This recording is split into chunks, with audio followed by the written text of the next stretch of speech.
Greetings, all. Welcome to Witch's Way Halloween Party.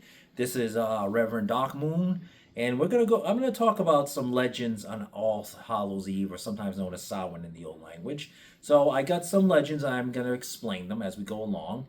But before I begin, and before I read off on the sheets what I got on my notes here, I'll tell you one that's not on here. We're gonna begin off on Halloween night. Light a candle. Put it in your kitchen window, the closest you got, or any window facing towards the setting sun, to let to let them know the fae you honor them and the spirits of the dead. Also, if your altar, you should face it to the west towards the land of the setting sun, because that is in some belief cultures the land of shadows and death, and this is what you want to face your altar. Traditionally, in most pagan circles, you put it east for most Sabbats and stuff. When it comes to this, an interesting note, Yuletide as well, but this is not a Yule ritual. So let's go over the notes. I'll explain this as we go along. Okay, when getting ready for bed, place one shoe with the toe pointing in one direction and another direction. In other words, like this. I used to do this as a kid. Supposedly this keeps away ghosts. So always do that with shoes. Just remember. Also, let's see what else we got here. It does keep ghosts away. Carry a piece of bread crust in your pocket. It will protect you from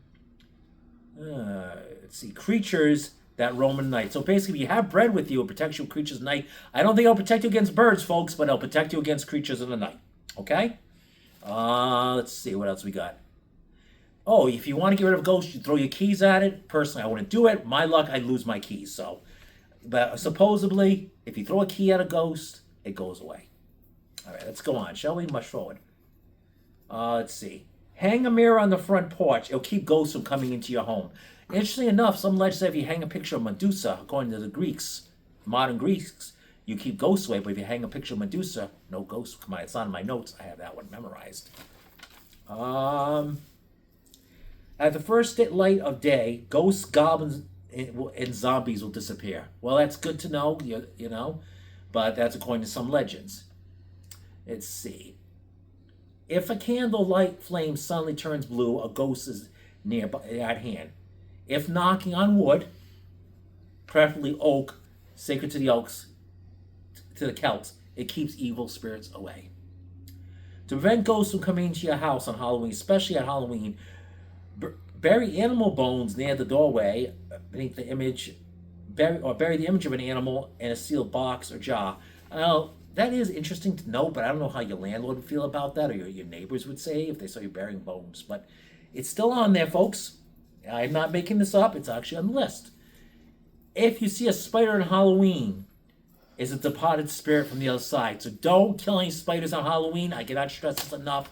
It's considered bad luck according to these ancient legends. A fire lit or burning after sunset on Halloween should be kept burning until after midnight, or spirits may come around and do harm. Now, here's one I recently heard. We all know of jack-o'-lanterns. You're supposed to let them burn out naturally. Do not put them out, because if you do, the worst spirits and demons will arrive on your doorstep. Okay, let's see. These are old notes. Bear with me.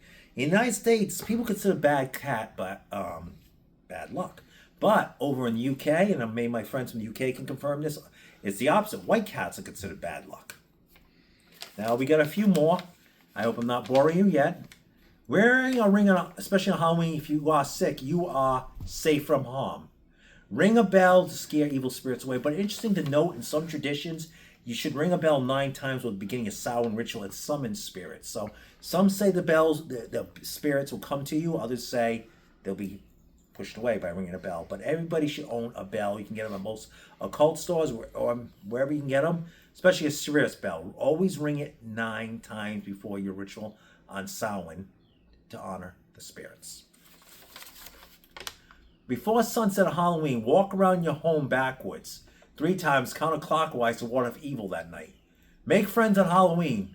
Well, that's interesting. And you'll be one in spirit for at least the coming year. Until next Halloween, if you are quarrel with someone on Halloween, make up before midnight, or your argument will last for at least a year till next year. This one, unfortunately, is true. I am going through an argument with a former friend. He began around Halloween, and we're still going at it. That one is 100% true. That's not a legend. And two of my closest friends, which I'm not going to name because I respect their privacy, know who I'm talking about. This is true. All that's problems began last October. So that is 100% true. A dream on Halloween night is especially potent. Here are some traditions regarding specific dreams. You dream about someone you know, even from the distant past, contact that person. If you dream about an old friend, provided they're not dead, contact them. Okay? And share your dream. It could involve an important spirit message.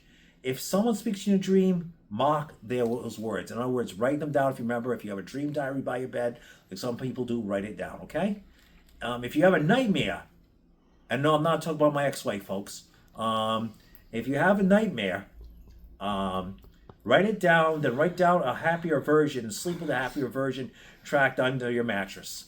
That's what they do. So that's what the legend says, at least.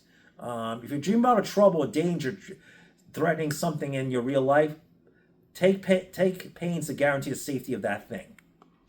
Okay? If you dream of someone dying, even yourself, be specifically kind and socialist to that person or even yourself. In other words, be married. Be kind to yourself. A couple married on Halloween is well bonded in spirit. So a Halloween marriage is a good day to get married. It's recommended. Halloween night would be a great night to get married. A child born on Halloween can see spirits and run, even kind of conversation with them. Well, it's an interesting note. My old store manager, when I worked for Shaw's North Province, Mr. Williams was born on Halloween. We never had those conversations, but he was a bit off the weird side, and I don't mean the good way. He was kind of a bit heartless, but he was also a bit on the strange side. So I don't know what to make of that legend, but he was definitely two of these legends. I could say there is some truth to them from my own life experience. The one about my manager, semi-true. So let's mush on, shall we? We got just a couple more. When a person who dies on Halloween becomes the most active ghost there, can be forever traveling back and forth between the real world and the spirit world. Well, here's the thing. The veil is thinning. The veil actually thins twice a year. Once during Beltane in May, during this time of year. Now, my final note, it's not in these notes, but it's what I know off the top of my head. The veil does not thicken back up till November 27th, St. Andrew's night. Now, here's the thing about St. Andrew's night. The spirits may cross over from that side on this night, but according from November 27th to the winter solstice, that is the time when vampires are the most active, according to ancient legends. Well, I hope everyone enjoyed this video.